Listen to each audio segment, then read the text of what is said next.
कहते हैं हर चीज़ के दो पहलू होते हैं, पहला सकारात्मक और दूसरा नकारात्मक। ऐसे समाज के भी दो पहलू हैं। अगर हम नकारात्मक पहलू की बात करें तो अपराध इसमें सबसे बड़ा मुद्दा है।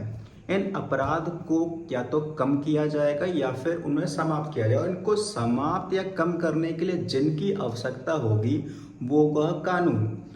आखिर कानून है क्या और ये किस प्रकार के होते हैं? क्या किसी अपराध के होने के बाद जो दंड दिए जाते हैं वे एक समान होते हैं, या इन दंडों में जो कुछ नए परिवर्तन किए जाते हैं उनका प्रभाव सभी पर पड़ता है? इन्हीं मुद्दों पर हम आगे बात करने वाले हैं।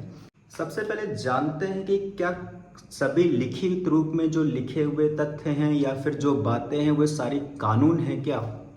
ऐसा नहीं है। कानून को कानून बनने के लिए भी कुछ प्रक्रियाओं से गुजरना पड़ता है। जब कोई बिल संसद की लोकसभा और राज्यसभा से पास होकर जब राष्ट्रपति के पास जाता है, राष्ट्रपति उस पर अपने हस्ताक्षर करता है, तब जाकर वो कानून का रूप लेता है। इसी प्रकार से जब अभी हमने मौजूदा सरकार की जो कार्यकाल में देखा कि सन 2023 में जैसे 3 बिलों को पास किया गया जिस पे लोकसभा और राज्यसभा ने अपनी सहमति जाहिर की, और जब वो राष्ट्रपति के पास गया तो अंतिम रूप से जब राष्ट्रपति ने उस पर हस्ताक्षर किए तो वो हमको एक नए आपराधिक कानून के रूप में मिला। अगर हम कानून के विद्यार्थी के रूप में अगर कानूनों का अध्ययन करें तो हम इनको मूलतः दो भागों में बांटकर पढ़ना चाहेंगे।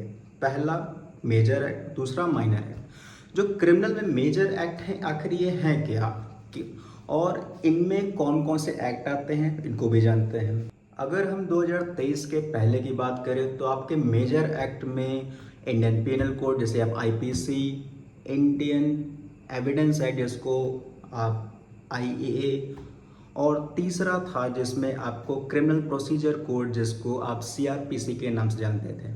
लेकिन 2023 के बाद में मौजूदा सरकार ने कुछ इनमें परिवर्तन किए और इन्हें नए रूप में पेश किया, जो कि भारत हिंदी को बढ़ावा देता है, इसलिए इनका नाम भी कुछ इस प्रकार से रखा गया: भारतीय न्याय संहिता, भारतीय नागरिक सुरक्षा संहिता और भारतीय साक्ष्य अधिनियम। ये जो तीनों एक्ट हैं इनको हम कंबाइंडली मेजर क्रिमिनल एक्ट के नाम से जानते हैं। ये बिल्कुल बेस हैं। बाकी जो माइनर एक्ट की कैटेगरी में आएंगे या तो वो स्टेट स्पेसिफिक होंगे या फिर सेंट्रल लेवल पर होंगे। स्टेट स्पेसिफिक में और सेंट्रल लेवल दोनों में थोड़ा सा मैं डिफरेंस समझाऊंगा। स्टेट स्पेसिफिक में जैसे उत्तर प्रदेश गुंडा एक्ट, जो कि सिर्फ उत्तर प्रदेश में ही फॉलो होगा। लेकिन अगर हम पॉक्सो की बात करें तो पॉक्सो जो protection of children of sexual offences में है वो पूरा का पूरा ऑल ओवर इंडिया फॉलो होगा, इसलिए वो सेंट्रल बेस्ड है। थोड़ा सा इन मेजर एक्ट्स के बारे में और चर्चा करते हैं, समझते हैं आखिर इनको मैंने फाउंडेशन बोला क्यों है। फाउंडेशन इसलिए क्योंकि ये कुछ काम ही ऐसा करते हैं जिसकी वजह से जो माइनर एक्ट हैं वो बिल्कुल इन पे डिपेंडेंट होते हैं। जैसे एग्जांपल के लिए आप ऐसा समझो, जो भी भारत में क्राइम्स होंगे उनका मोस्टली जो आपका जिक्र है वो इंडियन पिनल कोड में जैसे होता था वैसे ही अब भारतीय न्याय संहिता में है। भारतीय न्याय संहिता सिर्फ इतना बताता है कि कौन से कृत्य जो है, मतलब कौन सा ओमिशन या फिर एक्ट है उनको आप क्राइम कहोगे, और क्राइम है तो उसके लिए पनिशमेंट कितनी है, सिर्फ इतना बताता है।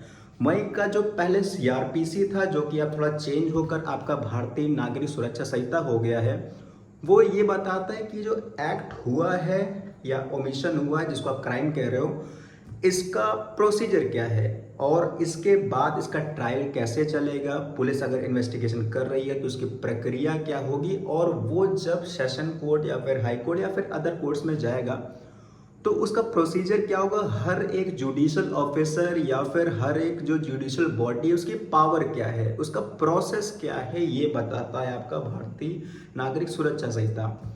वही जैसे आपका पहले इंडियन एविडेंस एक्ट था जो कि अब चेंज होकर आपका भारतीय साक्ष्य अधिनियम हो गया है, वो बताता है किस तरह से इन्वेस्टिगेशन के दौरान किन चीज़ों को आप एज अ एविडेंस पेश करोगे और किन चीज़ों को आप एविडेंसरी जो फैक्ट हैं या फिर चीज़ें कैसे मानोगे।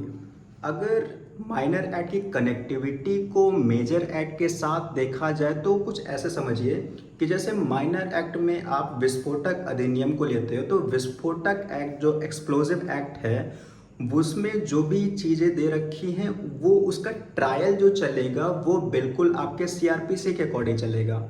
मतलब जैसे जो नया भारतीय नागरिक सुरक्षा संहिता है उसमें प्रोसीजर बताया गया है कि किस तरह से कौन सी कोर्ट उन मामलों की सुनवाई करेंगी और उसका जो एक्यूज्ड है उसको कैसे सम्मन सर्व होंगे, कैसे उसको अरेस्ट किया जाएगा और काफ़ी उसका जैसे ट्रायल चलेगा, बाकी उसके जो उसके ऊपर चार्जेस फ्रेम होंगे, ये सारी चीज़ें कहीं ना कहीं आपका मेजर एक्ट में आएगा।